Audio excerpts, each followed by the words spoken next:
देखो अब समझना, तुम रिफ्लेक्शन इन ग्लास लो, पहले पढ़ा चुके थे, रिवीजन करा चुके तुम लोग, ठीक है। रिफ्लेक्शन इन ग्लास लो, ये कंसेप्ट मिल गया। रेयर से डेंसर जाने पे क्या होता है, ठीक है। अब देखो सपोज कोई एक रेक्टेंगल बॉक्स लेते हैं,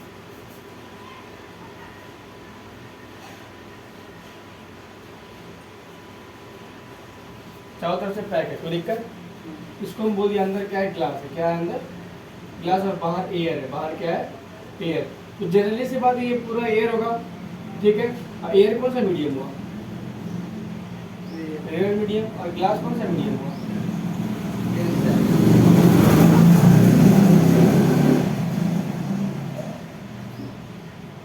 डेंसर मीडियम, ठीक है। अब देखो सपोज करो लाइट रे यहाँ से आया, कोई दिक्कत, लाइट रे यहाँ से आया, अगर इसके बीच में एक ग्लास स्लैब नहीं आता तो ये सीधा निकल जाता, निकल जाता कि नहीं,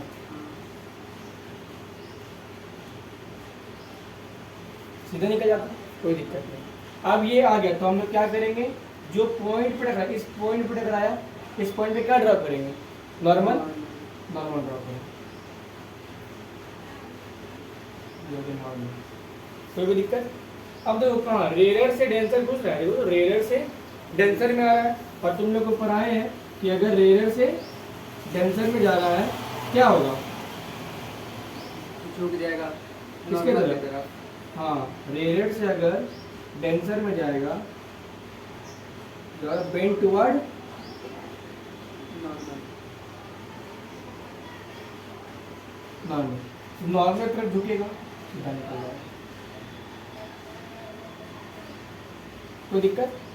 अब तुम ये रिएक्शन देखोगे, ये रिफ्रैक्शन को कि वापस ही टकराया, अगर ये सपोज करो और लंबा ग्लास होता तो ये सीधे चलते रहता, ये मेरा सीधे चलते रहता कि नहीं, सीधे चलते रहता। लेकिन अब क्या होगा, फिर से इस पर नॉर्मल ड्रॉ करेंगे, सपोज मैं इस पर नॉर्मल ड्रॉ किया, ये नॉर्मल है, ये भी नॉर्मल है, कोई भी दिक्कत। अब देखो तो ये डेंसर से वापस बाहर हवा में आ रहा है, डेंसर से बाहर आ रहा है ना हवा में, इसका मतलब कह सकते हैं कि डेंसर से कहाँ पे आ रहा है, रेयर में। तो कहाँ जगह, away from normal, away from, confirm बात है। अगर हम कहें कि जब रेयर से डेंसर में घुस रहा था तो नॉर्मल तरफ झुक गया, अब वापस डेंसर से वापस हवा में निकल रहा है, इसका मतलब रेयर में निकल रहा है, इसका मतलब नॉर्मल से भागेगा। अब देखो लाइट रे ऐसे है, नॉर्मल इधर, इधर तो आएगा नहीं, उधर भागेगा, इधर भागेगा, कोई दिक्कत, ठीक है। यहाँ पे इतना तो समझ गया। अब देखो ये जो रे आ रहा था, ये रे कॉल, ये रे को क्या कहेंगे, जो सबसे पहले रे होता है इंसिडेंट रे, बहुत अच्छा, इस रे को कहेंगे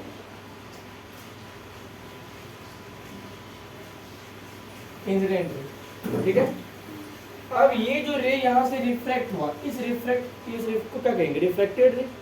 ये रे को रिफ्लेक्टेड नहीं कहेंगे, रिफ्लेक्शन में क्या होता था कि बाउंसिंग बैक ऑफ लाइट, ये लाइट मेरा बाउंस बैक हो गया, या बाउंस बैक हो रहा है, नहीं आर पार हो रहा है, इस रे को क्या कहेंगे, रिफ्लेक्टेड, इस रे को क्या कहेंगे, रिफ्रैक्टेड रे, क्या कहेंगे, रिफ्रैक्टेड। और जो लास्ट में रे निकलता है इस रे को कहते हैं इमर्जेंट रे, लास्ट में जो रे निकलता है उसको क्या कहते हैं, इमर्जेंट रे, ठीक है, कोई भी दिक्कत। अब देखो एंगल जो बनाते थे इसमें रिफ्लेक्शन में, किससे बनता, नॉर्मल से बनता था, यहाँ भी सेम होगा, तो नॉर्मल से मेरा बनेगा ये इंसिडेंट रे का एंगल, ये किसको क्या कहेंगे, एंगल ऑफ इंसिडेंस, क्या कहेंगे इसको, एंगल ऑफ इंसिडेंस, इसको बोलेंगे एंगल ऑफ इंसिडेंस।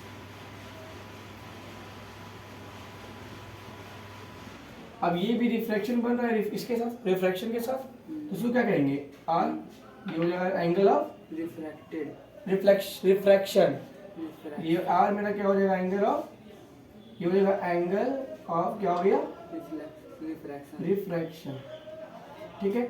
और लास्ट में इमर्जेंट रे का एंगल किससे बनेगा, नॉर्मल से बनेगा, नॉर्मल से बनेगा ना, तो यहाँ से लेके यहाँ तक क्या बना, ये बना एंगल ई, एंगल क्या बना, एंगल ई, और ये एंगल ई क्या बना, ये एंगल ई क्या बना, ये वाला angle E, angle of emergent, ये एंगल ऑफ, देखो बार बार यहाँ पे इंसिडेंट था, इंसिडेंस हो गया, रिफ्रैक्टेड था तो रिफ्रैक्शन हो गया, इमर्जेंट था तो इमर्जेंस हो जाएगा, angle of emergence, angle of क्या हो जाएगा, इमरजेंस। इमरजेंस। कोई भी दिक्कत, समझ में आ गया ना? ठीक है। अब यहाँ पे एक छोटा सा बात आता है, उसको बोलते हैं, एक टॉपिक लिख लो, इसको मिटा देते हैं, ये तो लिख चुका है पहले, लेटरल डिस्प्लेसमेंट। क्या बोलते हैं इस टॉपिक को?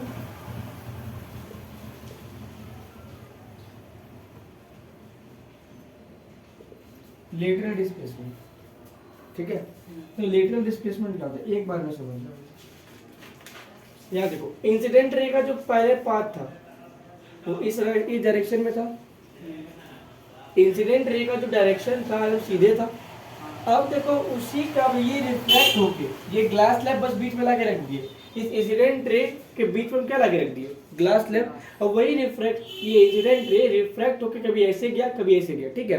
तो देखो इतना दूर का दूरी हुआ इसका, हुआ कि नहीं? देखा जाए तो इंसिडेंट रे का ओरिजिनल पाथ से जो असली इमरजेंट रे निकला, कितना दूर का डिस्टेंस हुआ ना इसको, तो इसी को बोलते हैं लेटरल डिस्प्लेसमेंट। इतना दूर का डिस्प्लेसमेंट हुआ, इतना दूर का मेरा रास्ता भागा यहाँ से, है ना। अगर इंसिडेंट रे के बीच में अगर हम ये ग्लास स्लैब नहीं लाते तो ये सीधे निकल जाता, लेकिन जैसे ग्लास स्लैब ले आया तो ये इंसिडेंट रे कहाँ से निकला, इतना दूर से भाग गया। इसी को बोलते हैं लेटरल डिस्प्लेसमेंट। इसको देख लो पहले क्या है, इसको कैसे लिखेंगे। तो the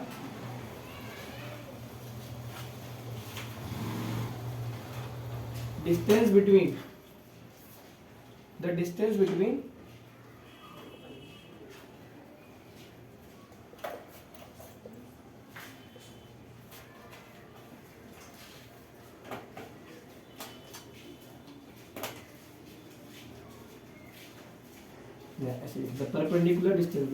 perpendicular distance between original path of incident ray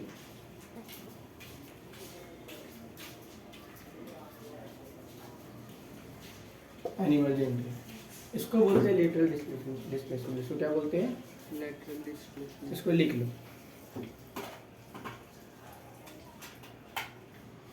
इस जगह पे परपेंडिकुलर डिस्टेंस बिटवीन, ये बिटवीन है देखो, perpendicular distance between original path of incident ray and emergent ray. Lateral displacement को हमेशा परपेंडिकुलर ही ना, हाँ परपेंडिकुलर डिस्टेंस होता है, बुलेट मुझे परपेंडिकुलर डिस्टेंस होता है, ठीक है। देखो यहाँ पे एक सवाल है, ठीक है। जब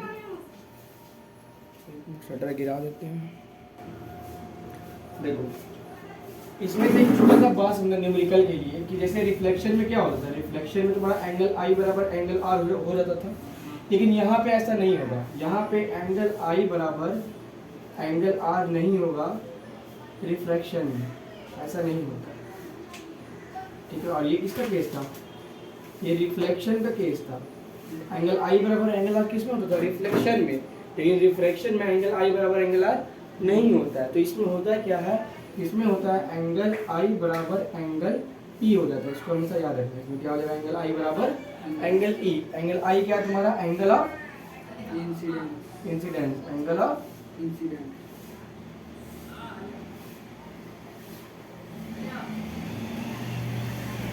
इंसिडेंस है, और ये क्या है, एंगल ऑफ इमरजेंस।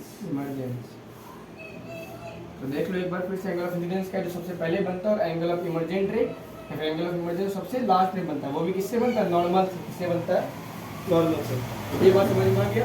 एक बात और समझना है, देखो तुमसे स्कूल में पूछेगा अगर, या कोई बाहर से आदमी पूछता है कि एक बार तुम तो ये तो सीख लिए कि रिफ्लेक्शन में तुम्हारा लाइट डायरेक्शन चेंज कर रहा है कि नहीं। डिफ्रेक्शन में भी लगा है, डिफ्रेक्शन में पता है ना कि if light ray passes through one medium to another medium it changes it direction.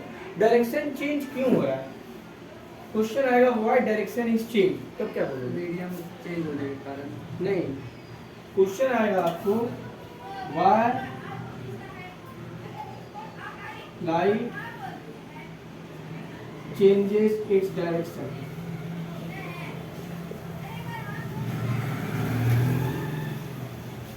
Light अपना डायरेक्शन क्यों बदल रहा है, रिफ्लेक्शन।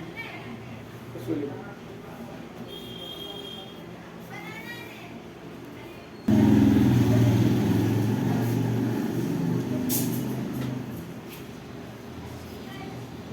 देखो बात आता है कि लाइट डायरेक्शन चेंज इसलिए करता है, आंसर है due to change in its speed.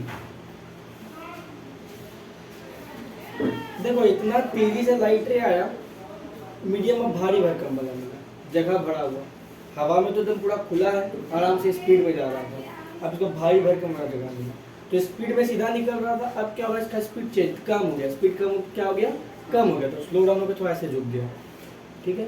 अब फिर इसको बाहर हवा वाला, आप जो भीड़ भाड़ से निकल रहा है बाहर एकदम खुली हवा में, क्या होगा फिर स्पीड ज़्यादा हो जाएगा इसका। सपोज करो तुम साइकिल चला रहे हो एकदम खुला एकदम खाली रास्ता पे, सीधा एकदम स्पीड में जा रहे हो, ठीक है, अचानक तुमको मिला भीड़ भाड़ में, क्या होगा, अचानक साइकिल तुम्हारा स्पीड स्लो होगा, फिर ऐसे ऐसे जैसे जैसे तो धीरे धीरे कैसे निकालोगे, और फिर तुमको भीड़ भाड़ से निकल के फिर खाली जगह मिला, फिर तुम स्पीड कर दोगे, बस यहीं पे होता है। तो इसका मतलब क्या हुआ, जब लाइट रे मेरा रेयर से डेंसर में जाएगा, इसका यही ना, जब एकदम स्ट्रेट लाइन से जब स्पीड में आ रहा है, जैसे भीड़ भाड़ में घुसेगा तो उसका स्पीड डाउन हो जाएगा, तब ना वो एकदम नॉर्मल तरफ झुक जाएगा। तो तुमको पढ़ाए हैं कि ये नॉर्मल की तरफ बेंड हो जाता है, bend towards bend toward normal. ऐसा क्यों होता है सर, स्पीड कम होने के कारण, क्योंकि due to decrease in speed, speed क्या हो रहा है मेरा, कम स्पीड डिक्रीज हो रहा है, ठीक है। अब ये उल्टा ले लो, अब तुम्हारा रेडियस से डेंसर में जब लाइट जा रहा था तो स्पीड डिक्रीज हुआ, जिसके कारण क्या हुआ, तो लाइट रे क्या हुआ, नॉर्मल की तरफ झुक गया, नॉर्मल की तरफ झुक गया। अब इसी को उल्टा ले लो कि अब तुम डेंसर से भीड़ भाड़ जगह से खुला में आ रहा है, अब क्या होगा, नॉर्मल से भागेगा, नॉर्मल से अवे फ्रॉम नॉर्मल। हाँ एक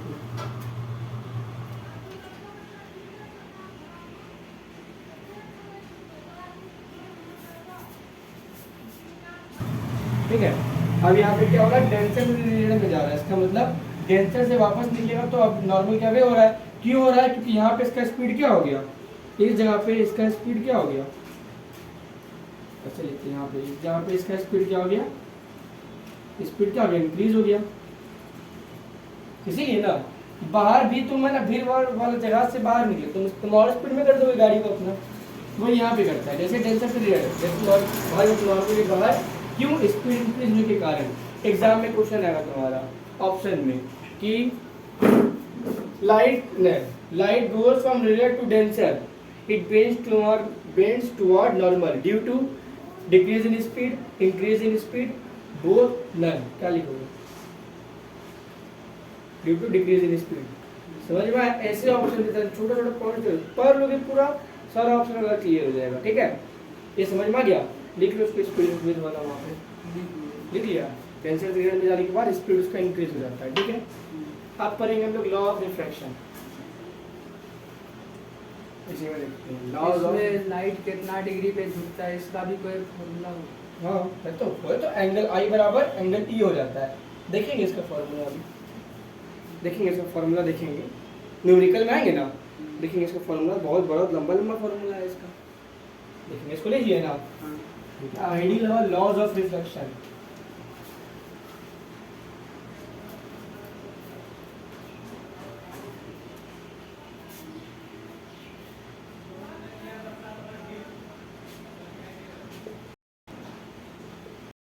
ध्यान से सुनना, ठीक है। लॉज ऑफ रिफ्रैक्शन, याद है रिफ्लेक्शन नहीं है, क्या लॉज ऑफ रिफ्रैक्शन को हम लोग स्नेल के नाम से जानते हैं, स्नेल्स लॉ। एग्जांपल पूछ देगा स्नेल्स लॉ, घबरा मत जरा, स्नेल्स ऑफ ग्रेविटी वो लॉ ऑफ, हाँ स्नेल जो लॉ ऑफ रिफ्रैक्शन दिया ना उसका टाइटल स्नेल्स ही था, ठीक है। तो स्नेल्स लॉ, ठीक है। एग्जाम में अगर क्वेश्चन पूछेगा what do you mean by Snell's law, तो बहुत बच्चे घबरा जाते हैं कि पढ़े ही नहीं, तो लॉज ऑफ रिफ्लेक्शन को ही स्नेल्स लॉ कहा जाता है। पहला होता है कि जितना angle of incidence, angle of refraction और इंसिडेंट रे है, अब जितना सब एक ही प्लेन पे लाए हो रहा है, ठीक है। पहला क्या हुआ, इंसिडेंट रे है,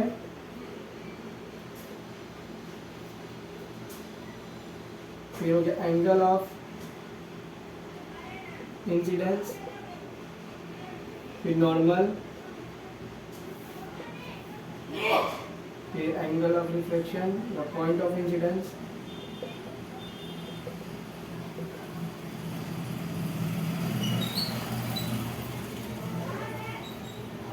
all lies in